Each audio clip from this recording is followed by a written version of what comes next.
Cool. All right, everybody. Welcome to the Recoverysupps interview. Today we have my buddy Tyler Lowe. Tyler, if you want to introduce yourself, we can get this rolling. Yeah, my name's Tyler Lowe. I grew up in northern Utah and just kind of here to talk about like addiction and recovery a little bit. So That's right. It's what all kind of unites us together in this podcast.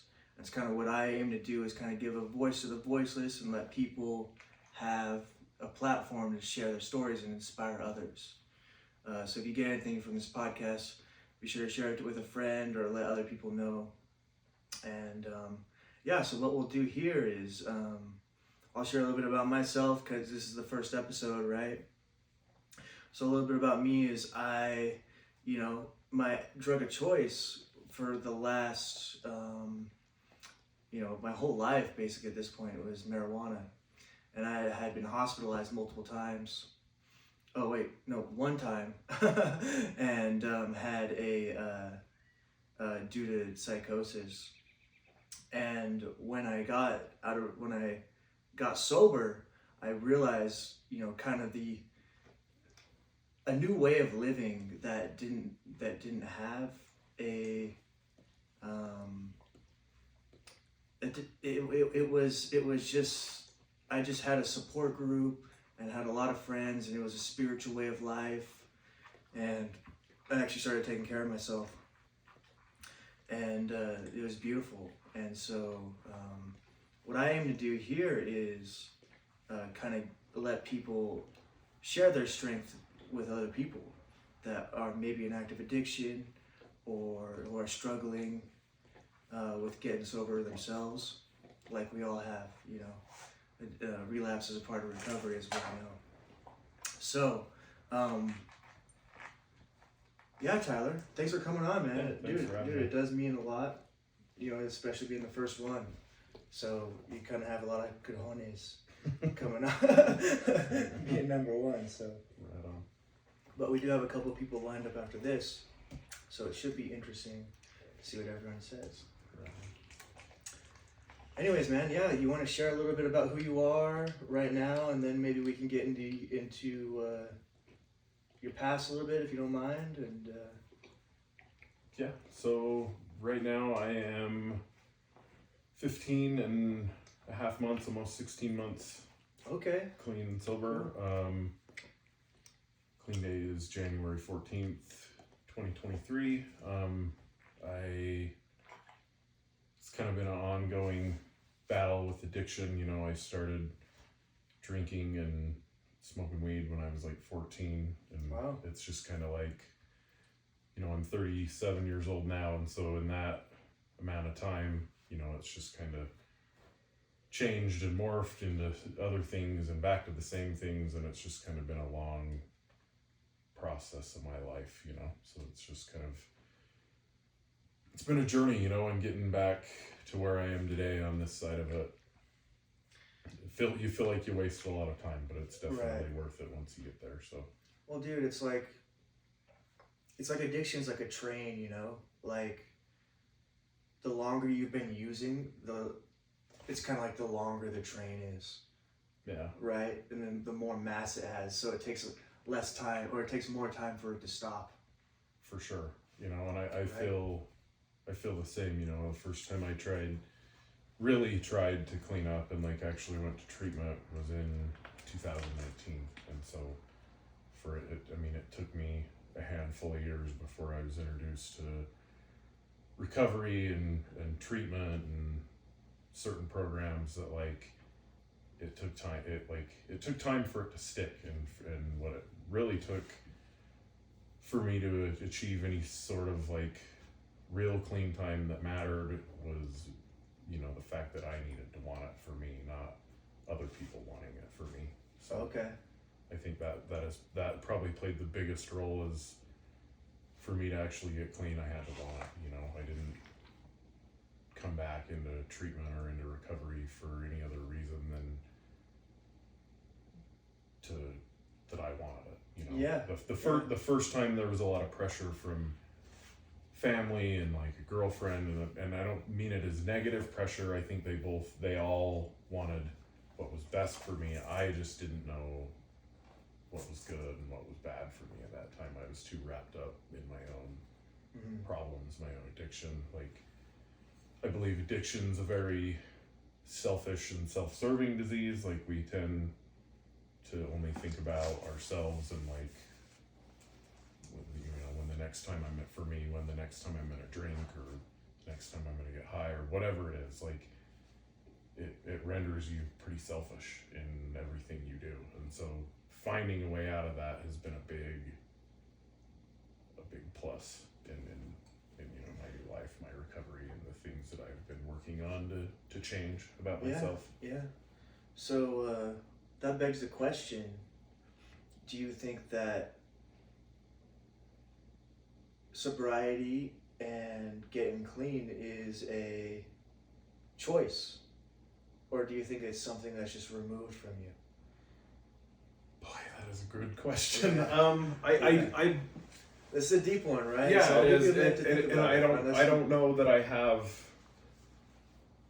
the perfect answer, but I'll kind of tell you where I'm at, because I was literally having a discussion about this exact thing before I came here today with a friend. Like, I think it's both. Yeah. You know, and I think it can be one for one person and one for another, you know, and I think it's a person, each personal recovery experience is going to be vastly different, you know, and I think that's an important thing to keep in mind. But for myself, you know, initially it was a choice that I made, you know, because it wasn't until after that I started entertaining the possibility of like a higher power and it being removed, but I don't think one can happen without the other. Like, I don't think that you just get to be lazy and be rewarded by a higher power. Like, it requires work, it requires effort, it requires studying, it requires maintaining some kind of relationship with a God or a higher power, whatever you want to call it. Like, and so my answer is, I think it's got to be both. Like, you definitely have to recognize that you have a problem, and I definitely think for me it was easier when I would like, I can't really define what I would call higher power, but like, I decided to quit chalking things up to a coincidence. And I got lucky this, or it worked out in my favor, or karma, or energy. Like, I just kind of decided like, that's a higher power working in my favor. And I believe it works in my favor when I'm working to improve myself in a healthy way. You know, whether like, you know, we all kind of have our own semblance of right and wrong, but I feel like when you're trying to do things right, and when your intentions are good and your motives are good, like, and you're putting in effort, like, I do think good things come from that. So I do think it's a combination of both. Like, I don't think you can have a strong relationship with your higher power and not put in work. So maybe something like the gift of desperation, if you believe in that, kind of brought you into a place where it was removed. For sure. Right. For sure. Right. I mean, I had gotten to a point, like, I got to such a low in life, like, you know, and we all know what that's like. It's losing a job, that's losing friends, losing connections with family, like, for me, my kids, and then, you know, you get to that point where you're just like, you're low, you're rock bottom, or whatever you want to call it. Like, I just couldn't go on that way anymore, and I knew it. And like, I had backed myself into such a corner. Like, my options were do something about it or just quit and give up. And, you know, quitting and giving up just didn't seem right. You know, I entertained it, but like, it didn't seem right. So I pushed through, and, you know, luckily my first time through recovery, I had made some contact, like good contacts with people. I was able you know, first off and foremost, like reach out to my parents who have been awesome through all this. They've supported me, you know, when most people wouldn't. And like, that's been great. But like, I got in contact with them and then was able to like contact some people in recovery in this community that I know, and like, it was able to just kind of compound from there. And it like, something that seemed like might not even happen, you know, within a few days, like I was accepted into a inpatient program, and it, you know, the insurance part of it I was able to get that to work out. And Wow. like, so it was just cool. Like, I just feel like when you choose to take action in those steps, like you will be rewarded. And, like you start doing the right thing, and then the right things just start happening for you. And I believe like part of that is, I do believe like a higher power is involved, but I also believe like, you know, you earn that stuff too, like by putting in the work. Like, I think, you know, it's kind of one of those points I've been at, like, cause I mentioned I was having a conversation, like the conversation was, you know, none of this happens if I work hard, but none of this happens if I don't believe. So it's like, you know, the question I was posing and was being asked is like, well, which one is more prevalent? And it's hard to say. I don't know if you have one without the other. I think that people live their whole lives letting life happen to them instead of letting life happening for them. Right. So I think that, first of all, yes, I do believe in higher power. Right. But I do believe that you have to put it out there. Mm-hmm. You have to meditate, pray, whatever you want to call it, or whatever you want to do to kind of instigate that relationship to a point where life is happening for you. Yeah. Right? Because when I was in active addiction, I was just running in circles like a chicken with its head cut off, you know? That's as simple as that as it can be. And I hadn't, now I'm able to like set goals and achieve them. Yeah. Now I'm able to start stupid things like this, do awesome, hang out with a friend, do something that I want to do. Right. You know, is basically what it comes down to. It gave me so much strength that it would be foolish to not live my life like this forever. And that's, right? I agree, you know, and that's something that as time's gone on, like, you know, like it's definitely a marathon, you know, it's not a race. Like, something else, this is something I talk about a fair amount, like early in recovery, like we all physically feel better because you get like off your substance, your drug of choice, and you know, if you're in treatment, they have you eating better and doing some sort of exercise, and you're around people all the time, so your social needs are met. And like, so there's a lot of these changes that happen quick, and then like people get out of a treatment center or whatever, and I think that's where a lot of people falter, is because they're not surrounded by that environment constantly. And so, you know, having that drive and that work, and you talked about like continuing to live your life that way, like for me to realize that it was something that was going to stick for like what I feel like currently is going to be permanently, like I am going to choose to keep living this way, is like I had to continue to struggle and push through it to realize that like that was the right way for me. Like I had to overcome some hard things and deal with some things that have happened in my life, and right. fight through them while in recovery, while remaining, you know, sober, while remaining, you know, true to myself and the people that, you know, that like I associate with today, you know. And so, but doing that, like it has shown me that like staying connected with what got me here, like I don't want to find out what happens if I stop, you know what I mean? And so, but I mean, what that looks like today versus what my life used to look like is, you know, immensely different. Like I've gained so much in the last almost 16 months that like it seems foolish to change Sorry. much. No, you're good. And I so, like my coffee. but it does. It seems foolish to change it because, you know, the longer I've been doing it, like, things progressively have been getting better. You know, like Yeah. when I was in addiction, like I lost my job. I wasn't seeing my kids very regularly, like my son, not at all. And today, like, I have that job back. I have my old position back. Like, my relationships are repaired with my coworkers and my boss.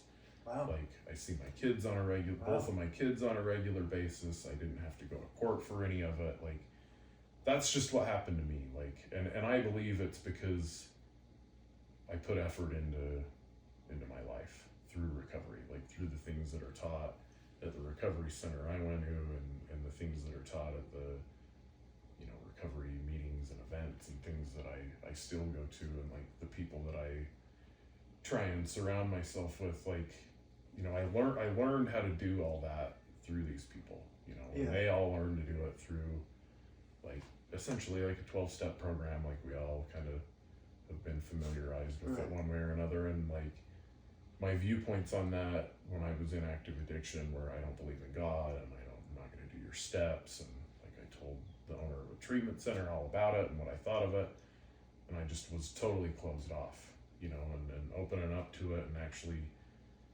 the first time I tried it, I didn't do it all the way. I got like 8 steps in and quit. The steps or treatment? The steps. The steps. This is the first time I did the steps. I got 8 steps in my first time through treatment. You got treatment. a sponsor? I did, but like. Okay. So you gave up right before you got the gifts of the steps. Kind of. Well, I kind of got, my sponsor was too busy. He was like, had his own things going, and he had to like, he got me there and was like, you got to finish with somebody else, and I just stopped. Okay. I'm not blaming him. That's what happened. But it was that's just the truth of the matter. And then I chose not to do anything else and just let it die there. And, you know, and this last go around, like, I got in and I jumped right in, and, you know, I don't believe should be a time limit on how you do them, but I also believe you shouldn't procrastinate them. And so I don't feel like I did either. I feel like I worked them at my own pace, and worked them at a pace that worked for me and the person that I was working them with. Right. And like, getting all the way through them, and there is something, like you said, like, there's something to be said about completing those and seeing the change. Like, the things that you discover about yourself in that process are what I feel like was the most important part, because So sorry to interject. No, you're but good. For the newcomer, let's say someone has no idea about the steps, like I was, and they come into a program, they're maybe sitting through a program right now, they're maybe in an outpatient, and they're not really working the steps. Because what would you say to them?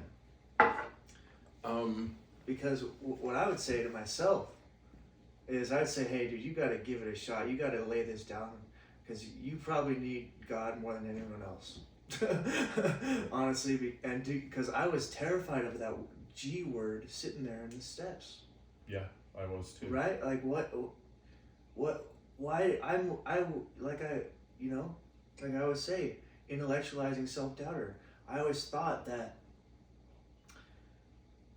I could figure out the world with science and math and be totally cool with it. And God is he transcends science and math. So how could I figure that out? Oh, I don't know. It's cognitive dissonance right there, right? That was literally the way I thought. Right. And it's funny now but back then, someone had to save my life. Right. And like, help me understand that's not the reason. You know, I don't know if I'm explaining this 100% correct, but because it's hard, you know. How do you convince yourself? You know, what do you say to that person? To keep it simple, like, be open-minded, be willing to try new things, be willing to get uncomfortable, because recovery is everything but you're going to be uncomfortable a lot in recovery, because you're going to have to change an immense amount of things about yourself, the way you think, the way you act, the way you talk. Like for me, at least, that was the case. Like I had to change how I thought. Like, you know, I kind of had to go by the first instinct wrong type of thing in the beginning. Like, but something that was big for me was my open-mindedness. Like early for me to be willing to like just define something differently. You know, like I talked about it earlier, the coincidence thing. Like, can I accept the fact that might be a higher power? You know, and then when you are in recovery, like, and if you are thinking about, working steps, like, you know, they're going to tell you to find a sponsor or whatever it is, like, and do it and try it and find somebody who, you know, like I was told, find somebody who's like looks like they have like a kind of life that you want to live, or they have something that they have something you want, they have something that you can identify with, and start with them. But don't be afraid, like if it's not working for you, like it's okay to find somebody else. Like I think there's a lot of stigma in like getting a sponsor and having to keep them, or like having to find a new one. Like it's all about what works for you, and like and if people, most people in my experience understand that. Like I, for one, like I like the first one I had, like that's just kind of how it was being done at that time, and then he got too busy. But like since I've found my own, like I've had the same one and it has been going well, and like, you know, it just works, you know. Cool. and we're able to communicate. We're both really busy. Like a lot of people get frustrated if, you know, like people don't have a lot of time for you, but like it's all about what works for you. And so I would suggest trying to find one, and then just remaining open-minded and working these steps as that person guides you through them, and really doing what they ask you to do. If they ask you to write. If they ask you to read something, read it. Like do the things that they do and give it an honest chance. And that's my suggestion, is just give it a try. Don't be closed-minded to like, that's dumb, I don't want to do that. Like give everything an honest chance. Because I think you'll surprise yourself if you do. Right. So that's what I would say. That's a good answer.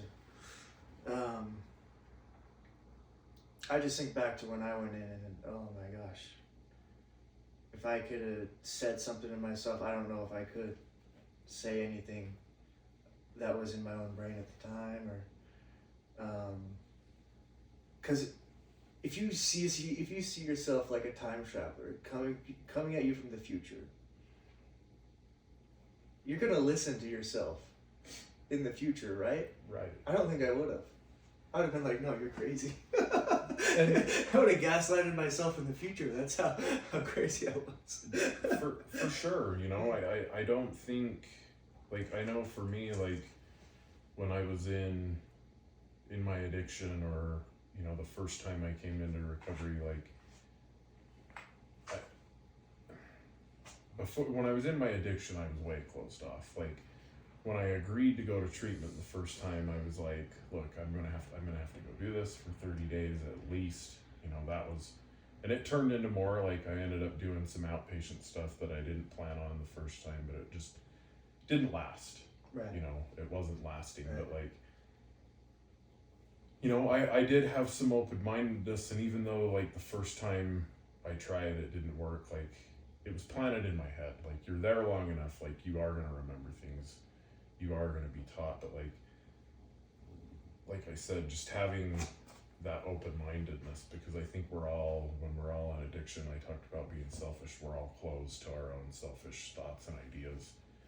And so I think the biggest thing early really is willingness and open-mindedness. Right. You know, like something big is not, don't place expectations on things, because everybody's experience is different. Like some people, things happen fast, some people things happen slow. Like everybody's in a different spot in life, but like I've noticed the people that are willing to be open-minded and give it a chance and work, put the work in, honestly, like most of the people, like even if they don't remain sober, they do learn something about themselves. They do make some kind of an improvement.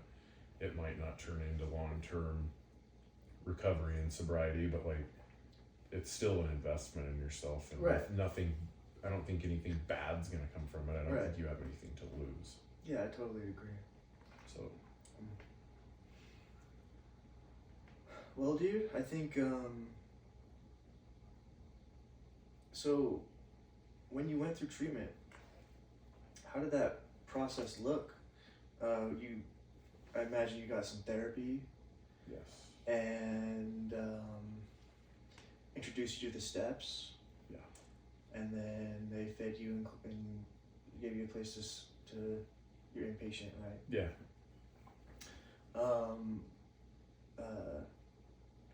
How did that? Because in my mind, like there's in a lot of treatment facilities, they focus on the mental obsession and the spiritual affliction. Right. Which I know, but which we both know is a serious. Those are. It's kind of like a two-pronged thing. Mm-hmm. But in my mind, and my kind of vision for Recoverysupps is it's a three-pronged approach, and we actually give you a physical supplementation as well, right? Mm-hmm. So I have this like awesome vision of maybe helping recovery centers like supplement with some of these supplements, Right. and help people out that need them. So what do you think about that? Do you think that's a crock of crap, and the physical is something that you focus on for so long that it's totally, because in my mind there's two sides of this coin. You either think it's you tried the physical way, or you have it. What do you think about that? I think, I mean, for me it's both, right? Like there is the spiritual and mental side, but I do think, and I think a lot of recovery centers try and do it in a way that doesn't speak to everyone, like the physical side of stuff. Like they're trying to get you to go to the gym, they're trying to like lift your dopamine in a different means. And so like with like a supplementation, like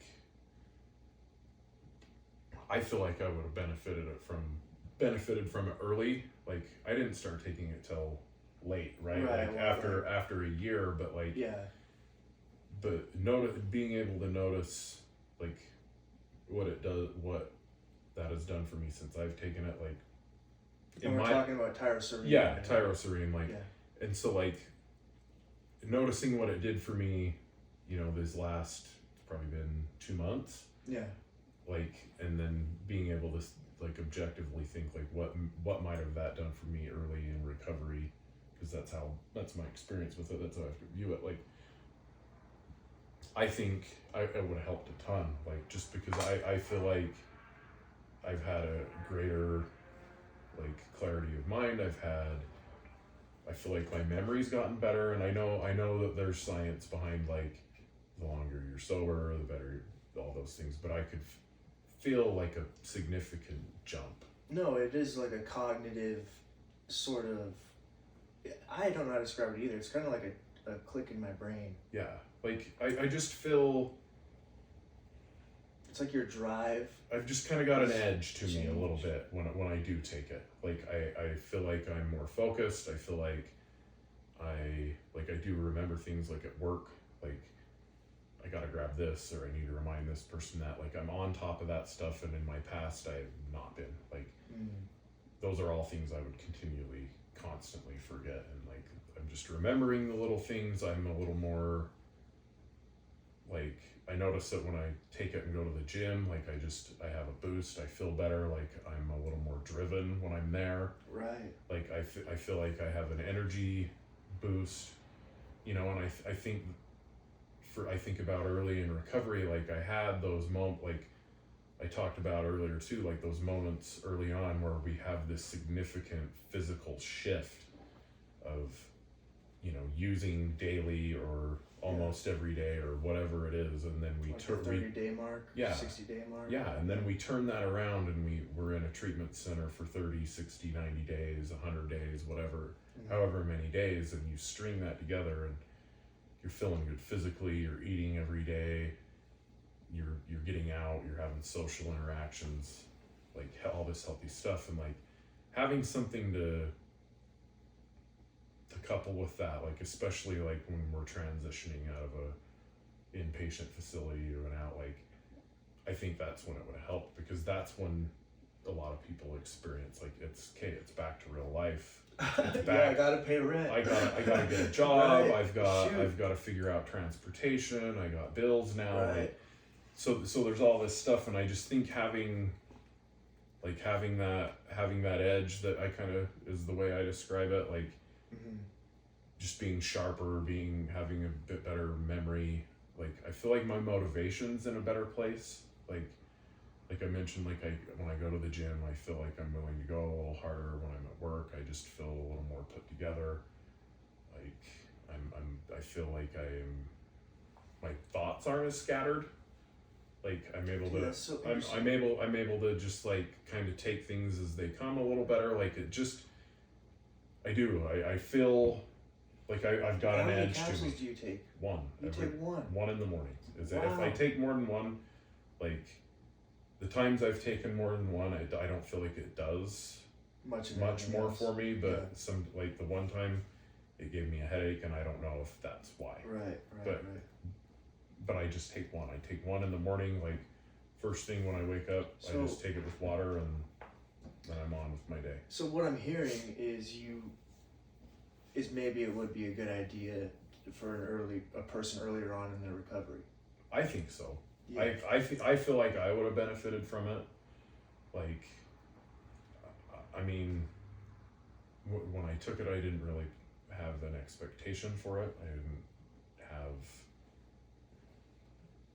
didn't think it was going to be, I don't know, I just didn't have an expectation. And so like, when I started feeling this way, and like I was already in like a better place. Like I was already like, I'm a year in, some good things have happened in my year. I've been, blessed that way in recovery, but like, this is just something I feel like just helped me out. Like it kind of gave me a bit of a boost, bit of a jump, and like it's something I plan on continuing to do. Cool. Like, and the cool thing about it is if I do forget to take it, I don't feel sluggish. I don't feel like, if I miss a day, like I don't feel like I'm way out of sorts. Like I still feel just fine. Like right.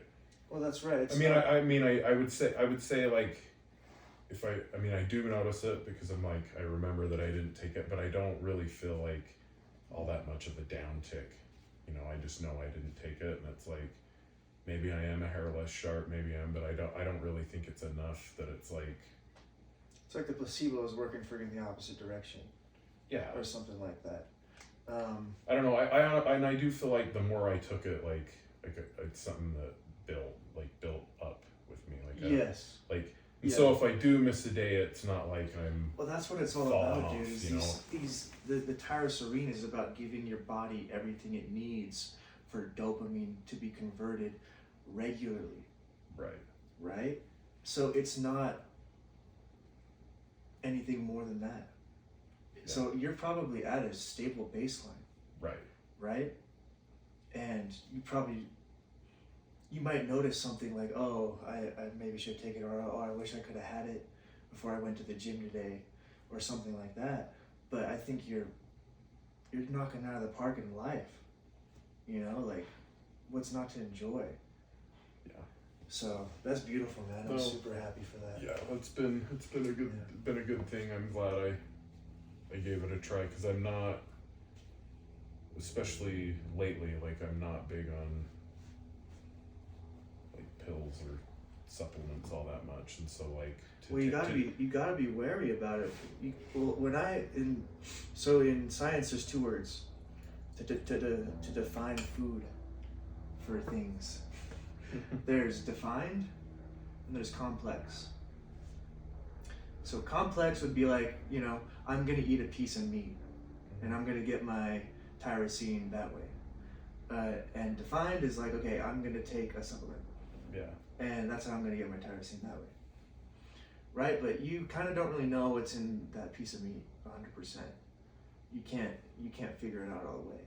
That's why I think that every supplement I'm gonna make is gonna be defined, because then people will know. Right. People will know, okay, this didn't work for me. Mm-hmm. And right, and that's what I want people to know is, because when I first started getting sober, I basically reverse engineered some supplements. It's really easy to do. You just look at the list on the back of the bottle, and then you buy those. Right. It's very easy to do. Right. Yeah. And that helped me immensely. I started doing it, and then I had this pill routine, and I would just take my pills every morning. I still do. You can see my pills over there. Yeah. What I take now is I take tyrosine. I take a multivitamin. I take B12. I take vitamin D. You know, these are all things because it's been very overcast lately. Yeah. And I know I'll get through for a loop if I don't take that vitamin D. Right. Right. And it's actually super interesting. This leads us to another question. And then we'll probably wrap it up because things are getting a little long, I think. Okay, you're good.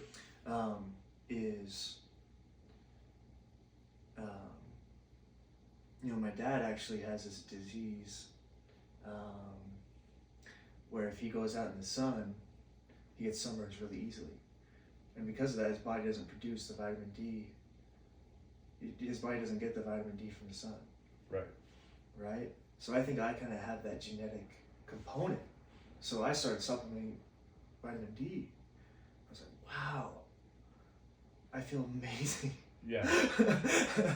So even on the overcast days where I try to go outside and get some of the sunlight. Right. But that leads us to the next question, and we'll kind of wrap it up here as the final question. Well, the final question will be, what do you want to say to everyone? But we'll wait for that. Okay. And then, do you think there's a genetic component to addiction? 100%. I do. 100%? Yeah. I mean, I have to not have to believe it. I definitely, but I do believe it. Like, and it's prevalent. Like, there's like addictions in my family, for one. Like, it's littered throughout several Right. family members, close and far, and so, you know, I believe that. So is that evidence? I think that's evidence, and I know that there are cases where there are people who are addicts and they don't have family members that are. But I think I do think your genetics have something to do with it. I think you're what's the word I'm looking for?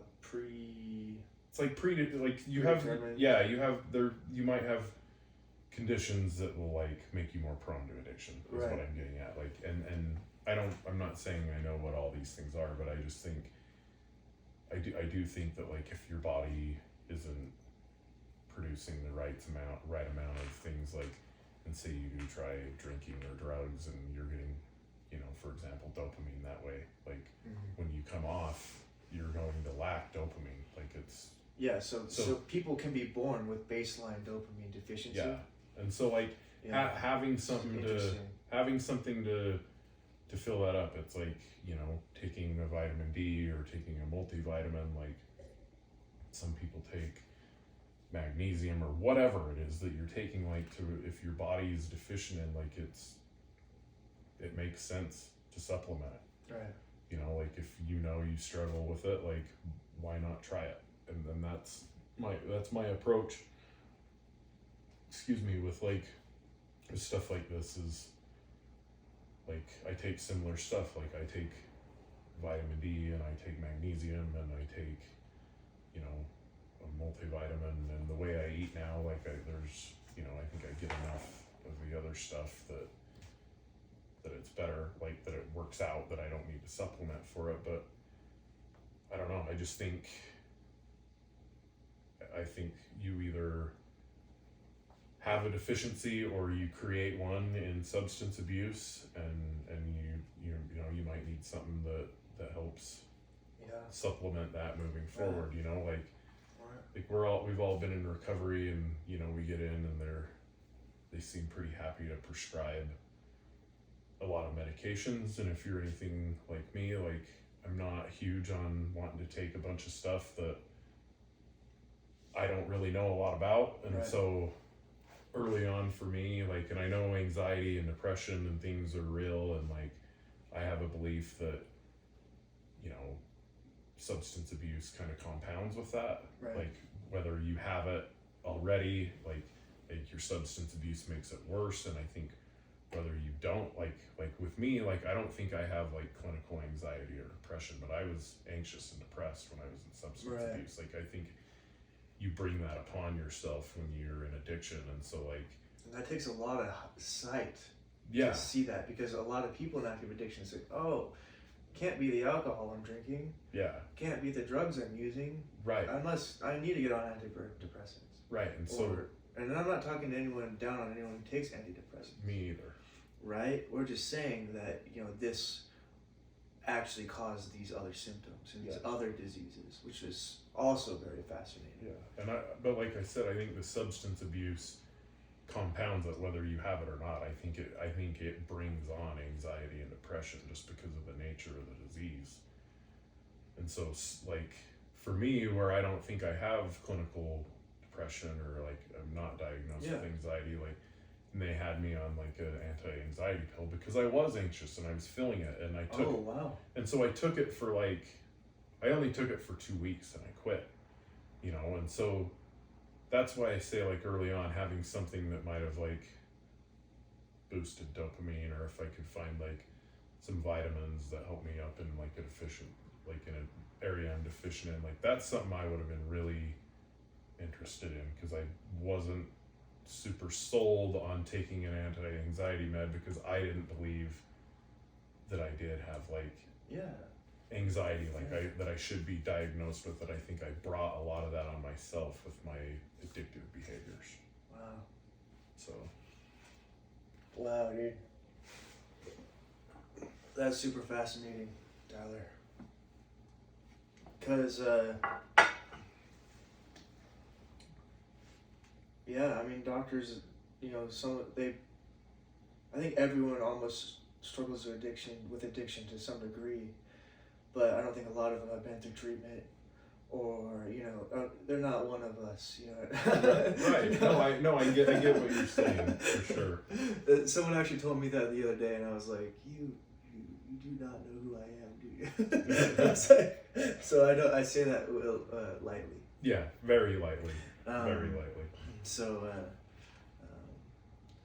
but yeah, man, let's wrap it up. Or you have anything else to say to the audience, or anyone, maybe to the newcomer, or whatever's on your mind?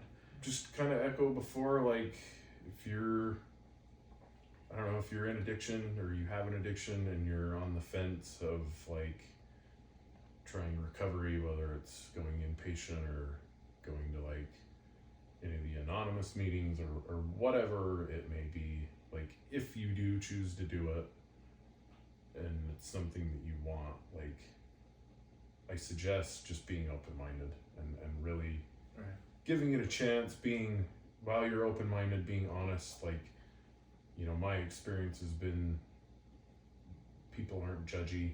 Like, you're gonna see all different walks of life there. Like, it can be uncomfortable, but just embrace that. Like, and know that everybody that you're gonna see there has gone through something similar in one fashion or another. Like, I think as addicts, we have a thing where we think that we're super unique and this is only happening to me. And, you know, my experiences, I found out it's happening to people everywhere. You know, people don't flash and post their miseries like they do with their successes. So from our external, like our outlook on things, what we're shown and what is really going on around us tend to be separate things. So I just think that there's a lot more people who go through this than you would know until you really get involved in it, and you know, learning that there are other people who struggled is is sometimes a comforting thing. So give it a chance. Allow yourself to really give it a shot and to work at it and see if you can figure some things out before you just quit and say the hell with this. So that would be my advice: is give it an actual authentic chance. Cool. So Awesome, Tyler. Yeah, hopefully that resonates with everybody. And dude, I really appreciate you coming on and sharing your stories and strength and hope with people. okay. Thanks for having me. I appreciate it, man. Appreciate you, Tyler. Thanks, Kyle. All right, Recoverysupps out. Sweet.